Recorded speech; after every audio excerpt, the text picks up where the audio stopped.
Dear student, मैं are के विद्यार्थी और आज के इस लेसन में हम लोग जैक के द्वारा जारी की गए इंग्लिश के मॉडल सेट 1 के सेक्शन सी का सॉल्यूशन जानने जा रहे हैं। स्टूडेंट्स, आपको पता होगा कि इसी पैटर्न पर आपके आने वाले फाइनल एग्जामिनेशंस में भी प्रश्न पूछे जाएंगे। तो एग्जामिनेशंस को ध्यान में रखते हुए यह जो मॉडल सेट आपके पास मैं प्रस्तुत कर रहा हूँ, जो जैक के द्वारा जारी किया गया है, मैं समझता हूँ कि यह आपके एग्जामिनेशंस में काफ़ी मदद करने वाला है। और इस वीडियो लेसन में आप सेक्शन सी से रिलेटेड जितने भी ऑब्जेक्टिव सवाल हैं उन सवालों का आंसर जानने जा रहे हैं। तो चलिए चलते हैं हम लोग लेसन की ओर। और पहला जैसा हम लोग देख पा रहे हैं कि लिखा हुआ है मल्टीपल चॉइस क्वेश्चंस। और मल्टीपल चॉइस क्वेश्चंस में स्टूडेंट्स आपको पता है कि एक क्वेश्चंस रहेंगे और उसमें 4 ऑप्शंस रहेंगे, जैसा कि हम लोग आगे स्क्रीन पे देख पा रहे हैं।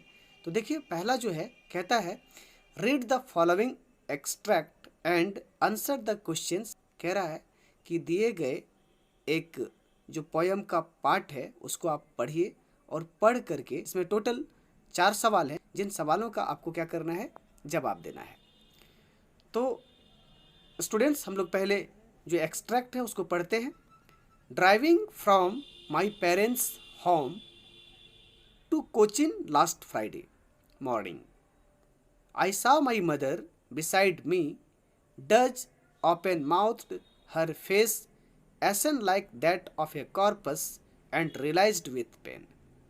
स्टूडेंट्स, ये जो स्टैंजा है जो हमें क्या बोल रहा है कि ये जो कहानी, ये जो कविता ली गई है, ये कविता किससे लिया गया है। आपको पता होगा कि क्लास 12th में फ्लेमिंगो बुक का जो पहली कविता है माई मदर एट 66, उससे लिया गया है और उसके पहले स्टैंजा को उठाया गया है, जिसमें बताया जा रहा है कि जो कवियत्री हैं वो अपने पेरेंट्स होम से कोचिन के लिए जा रही हैं।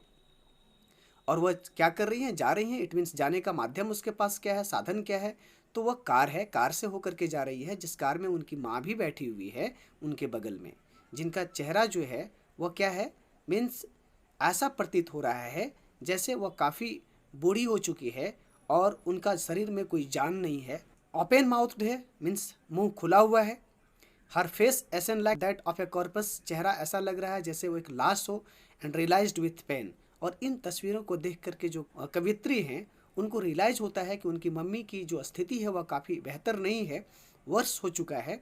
ऐसी स्थिति में मम्मी को छोड़ करके जाना, इट मीन्स उनको ऐसा लगता है कि कहीं ना कहीं हम अपनी माँ को खो ना दें, मेरे आने से पहले मेरी माँ चल ना बसे। इन सारी चीज़ों का जो पेन है वह फील कर रही है कवित्री। और इस जो स्टेंजा हम लोग पढ़ पा रहे हैं, इनकी जो कवित्री हैं उनका नाम क्या है स्टूडेंट्स, तो पता होगा कि इस पोयम के जो माई मदर एट 66 जिन्होंने लिखा है, उनके जो पोएट्स हैं उनका नाम कमला दास है। तो अब चलते हैं सवाल की ओर। पहला सवाल पूछता है नेम द पोयम। कह रहा है कि कविता का नाम क्या है। Option A the thing of beauty, option B my mother at 66, option C keeping quiet, option D none of this. तो स्टूडेंट्स, अभी हम लोग जब स्टेंजा को पढ़ रहे थे तो हम लोगों ने डिस्कशन किया था कि ये जो स्टेंजा लिया गया है वह पहली कविता माई मदर एट 66 से लिया गया है। इट मीन्स ऑप्शन बी सही जवाब है। Question number 21, who has composed the given poem. कह रहा है कि ये जो कविता, जिस कविता को हम लोगों ने पढ़ा, यह कविता को कंपोज्ड किया है, तो किन्होंने इस कविता को कंपोज्ड किया है। Option A Kamala Das, option B Sarojini Naidu, option C Pablo Neruda, option D John Keats. तो स्टूडेंट्स, हम लोग अभी डिस्कशन भी कर चुके थे कि इस कविता के जो कवित्री हैं उनका नाम क्या है, कमला दास, जिन्होंने इस कविता को कंपोज किया है। तो ऑप्शन ए सही जवाब है। Question number 22, where was the poet driving to. Poet कहाँ जा रही है। Option A parents home, option B the airport, option C the city, option D Cochin. तो ऐसा स्टेंजा में भी लिखा हुआ है कि जो पोएट है वह कहाँ के लिए ड्राइव कर रही है, तो वह कोचीन के लिए ड्राइव कर रही है। ऑप्शन डी सही जवाब है। Question number 23, who was sitting beside the poet, who was sitting beside the poet, कह रहा है कि पोएट के बगल में मीन्स कमला दास के बगल में कौन बैठी हुई है। Option A her daughter, option B her mother, option C her sister, option D her friend. तो स्टूडेंट्स पता है कि कवित्री के बगल में, कमला दास के बगल में जो बैठी हुई है कार में, वो उनकी माँ है। It means option B her mother सही जवाब है। Question number 24, A thing of beauty is a joy forever, its loveliness।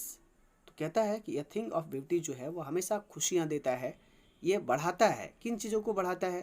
तो ऑप्शन ए दिया हुआ है कि option A increases, option B decreases, option C remains constant, option D none of this. तो students पता है कि जो भी वस्तुएं होती है, सुंदर वस्तुएं होती है, वह हम लोगों के बीच में लवलीनेस को, प्यार को इंक्रीज करता है। इट मीन्स ऑप्शन ए सही जवाब है। 25, referring to the poem an elementary school classroom in a slum where are the children sitting. कह रहा है कि एक कविता एन एलिमेंट्री स्कूल क्लासरूम जो है वह रेफर करता है कविता में कि एक बच्चा जो है वह बैठा हुआ है। हाँ, तो वह बच्चा कहाँ पर बैठा हुआ है? तो इस कविता में एन एलिमेंट्री स्कूल क्लासरूम अगर आपने पढ़ा होगा तो इसमें डिस्कशन किए गए हैं कि जो बच्चा है वह कहाँ पर जाता है, स्कूल में जाता है और स्कूल के जो क्लासरूम है वहाँ पर बैठता है। ऑप्शन ए देखते हैं क्या है। Option A in the playground, option B in the classroom, option C in the cinema hall, option D in the school बरामदा। तो ऑप्शन बी सही जवाब है कि कहाँ पर बैठा हुआ है, स्कूल क्लासरूम में। Option C who was sitting at the back of the elementary school. कह रहा है कि एलिमेंट्री स्कूल जो है, प्राथमिक विद्यालय जो है, वहाँ पर बैठा हुआ है बैक में। तो वह कौन बैठा हुआ है? Option A a tall girl, option B an old lady, option C sweet and young boys, option D paper swimming boys. तो ऑप्शन सी इसके सही जवाब है, क्योंकि बैक में जो बैठा हुआ बच्चा है वह कौन है? Sweet and young boy. Question number 27, What are the things of beauty mentioned in the poem A Thing of Beauty? कह रहा है A Thing of Beauty जो कविता है, उस कविता में जिक्र किया गया है सुंदर वस्तुओं का। तो वह सुंदर वस्तु कौन है जिसका जिक्र किया गया है कविता में? ऑप्शन दिया हुआ है। Option A sun and moon, option B young trees and streams, option C flowers, option D all of this. तो स्टूडेंट्स पता है कि अ थिंग ऑफ ब्यूटी में सभी चीज़ों को इंक्लूड किया गया है। इट मीन्स ऑप्शन डी जो है वह सटीक आंसर है, all of these. Question number 28, where has Saheb come from. Saheb कहाँ से आया है? तो स्टूडेंट्स पता है, इसके पहले वाले भी वीडियो में मैंने बताया है कि साहेब जो है वह ढाका का रहने वाला था और वह ढाका से आया हुआ है। तो option A Dhaka, option B Beijing, option C Islamabad, option B Burma. तो ऑप्शन ए सही जवाब है। Question number 29, sometimes I find a rupee in the garbage, who is the speaker of this line. कहता है कि कभी कभी गार्बेज डंप्स में हम 1 रुपये का क्वाइन भी पा लेते हैं। ये जो बोलता है वह इस कहानी में कौन बोलता है? ऑप्शन ए है एनिस जंग, ऑप्शन बी है साहेब, ऑप्शन सी है मुकेश, ऑप्शन डी है सविता। तो स्टूडेंट्स इसका सही जवाब है ऑप्शन बी साहेब, क्योंकि साहेब ही रैग पिकिंग का काम करता है और रैग पिकिंग करने के दौरान उसको कभी कभी 1 रुपया मिल जाता है। Next question 30, name the city where Mukesh lives. कहता है कि मुकेश जिस शहर में रहता है उस शहर का नाम क्या है? Option A Ahmedabad, option B Firozabad, option C Allahabad, option D Delhi. तो मुकेश कहाँ पर रहता है? स्टूडेंट्स आपको पता है कि मुकेश जो है वो एक बेंगल मेकर का सन है और ये लोग जो बिलोंग्स करते हैं वो कहाँ पे करते हैं? फिरोजाबाद में। ऑप्शन बी सही जवाब है। नेक्स्ट क्वेश्चन है 31, which country was defeated in the Franco Persian war. कह रहा है कि फ्रैंको पर्सियन वार में कौन सा कंट्री को डिफीट किया गया था, हराया गया था? तो option A France, option B Persia, option C Germany, option D none of this. तो ऑप्शन ए सही जवाब है, France. Means Franco Persian war में फ्रांस को हराया गया था। Next one 32, which language was taught by M Hamel in school. कौन सा लैंग्वेज एम हेमल साहब स्कूल में पढ़ाते थे? Option A English, option B French, option C Chinese, option D German. तो ऑप्शन बी सही जवाब है, क्योंकि एम हेमल साहब फ्रेंच लैंग्वेज पढ़ाते थे और इस प्रकार से जो सही जवाब है वो फ्रेंच है। Question number 33, who is the author of deep water? Deep water के लेखक कौन हैं? Option A Jane Austen, option B William Douglas, option C Alphonse Daudet, option D Bama. तो स्टूडेंट्स आपको पता होगा कि डीप वाटर के जो लेखक हैं उनका नाम है विलियम ओ डगलस, ऑप्शन बी सही जवाब है। Question number 34, Indigo is an exert from which book of the author? कह रहा है कि इंडिगो जो कहानी है वह कहानी कौन से किताब से लिया गया है? इंडिगो जो कहानी है वह कौन से किताब से लिया गया है? तो स्टूडेंट्स हम लोग को पता है कि जो कहानी इंडिगो है वह जिस किताब से लिया गया है उस किताब का नाम है the life of Mahatma Gandhi. It means option ए जो है वह सही आंसर है। ऑप्शन ए इस क्वेश्चन का सही आंसर है, the life of Mahatma Gandhi. Question number 35, who was Rajkumar Shukla? Rajkumar Shukla कौन था? ऑप्शन ए या गवर्नमेंट ऑफिशियल्स, ऑप्शन बी या पुअर पीजेंट, ऑप्शन सी या लॉयर, ऑप्शन डी या पॉलिटिशियन। तो स्टूडेंट्स पता है कि राजकुमार शुक्ला कोई और नहीं बल्कि एक किसान था, और वह कैसा किसान था? तो पुअर किसान था। ऑप्शन बी सही जवाब है।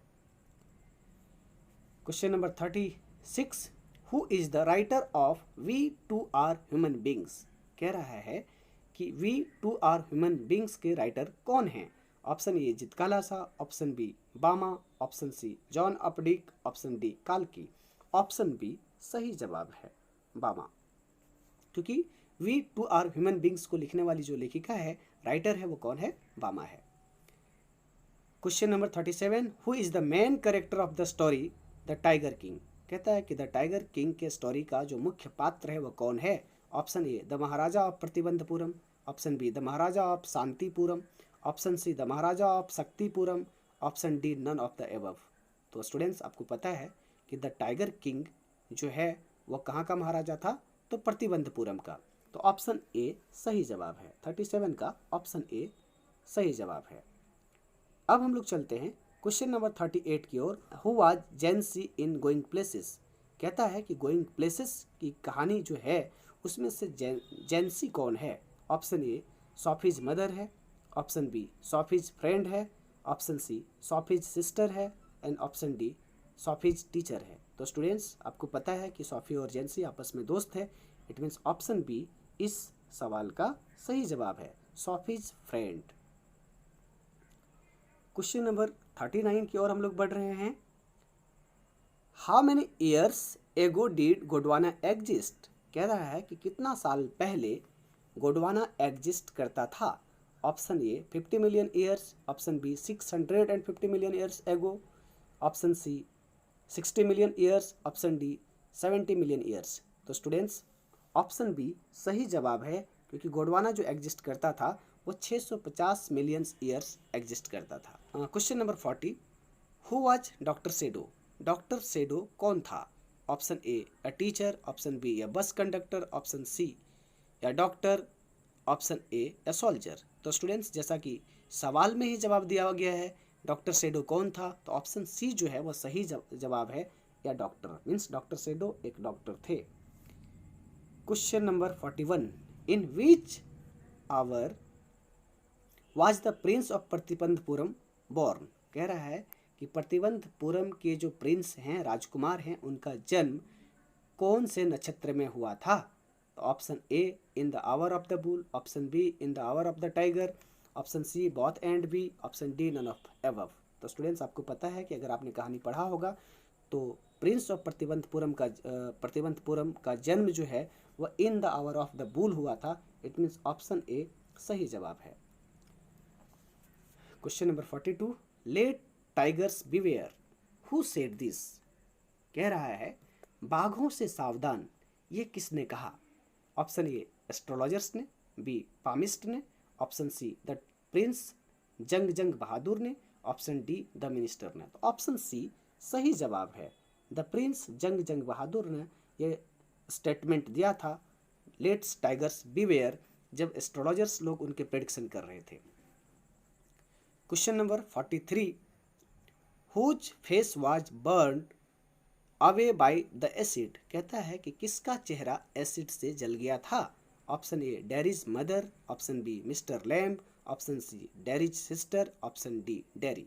तो ऑप्शन डी जो है वह सही जवाब है, क्योंकि डैरी का जो चेहरा है वो एसिड से क्या हो चुका था, बर्न हो चुका था। Question number 44, Bama was the pen name of a, blank space दिया हुआ है और आगे लिखा है दलित राइटर। तो कहता है कि बामा जो है किसका पेन नेम था। Option A Tamil, option B Telugu, option C Kannada, option D Marathi. तो ऑप्शन ए सही जवाब है कि बामा जो है वह कौन थी, एक तमिल दलित राइटर थी। ऑप्शन ए।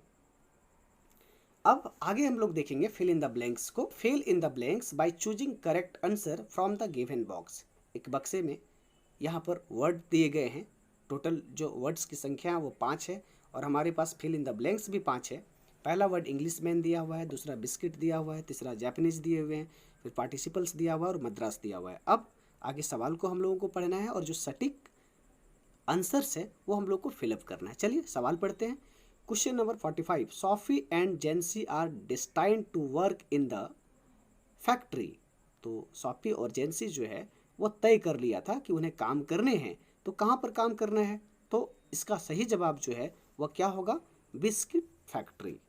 पहला का जो जवाब है वह क्या है, biscuit factory. Question number 46, most of the arable land in Champaran district was divided into large state owned by. इसका जो सही जवाब है वह क्या है, Englishman. 47, doctor Sadao Hoki's house was built on a spot of the Japanese coast. Japanese coast, इसका मतलब क्या हुआ स्टूडेंट्स, कहता है कि डॉक्टर सेडो का जो घर है वो कहाँ पर बना हुआ था, तो जापानीज कोस्ट पे बना हुआ था उसका। 48, question number 48, French was expected to be prepared with participles. Participles, French जो है वह प्रिपेयर्ड करना था उसको, तो जो करना था जिस टॉपिक पे वह कौन सा टॉपिक था, पार्टिसिपल्स का। Question number 49, when the 100th tiger was not found the Dewan brought a tiger from the people's park in. तो कहता है कि जब 100th टाइगर नहीं मिलने लगे तो जो राजा का दीवान था उन्होंने टाइगर को लाया, तो वो टाइगर को कहाँ से लाया था, तो वो कहाँ से लाया था, पीपल्स पार्क इन मद्रास। तो इसके जो सही जवाब है वो क्या है, मद्रास। आई होप यह वीडियो आपको पसंद आया होगा। इसके अगले वीडियो में हम आपसे सेक्शन ए के बारे में डिस्कशन करेंगे। इट मीन्स जो हमारा पैराग्राफ है जिसको आप पैसेज कहते हैं, उसके कंप्लीट सॉल्यूशन इसके नेक्स्ट वीडियोज में देंगे। तो मैं चाहूँगा कि अगला जो नेक्स्ट वीडियो आपको मिलने जा रहा है उसे भी केयरफुली तरीके से सीखेंगे, ताकि आप मैक्सिमम प्रश्नों को बेहतर तरीके से सॉल्व करना सीख पाएंगे। अगर आपको यह लेक्चर्स पसंद आया होगा तो हमारे चैनल को सब्सक्राइब करना ना भूलें, साथ ही साथ यह वीडियो को भी आप शेयर करें। धन्यवाद।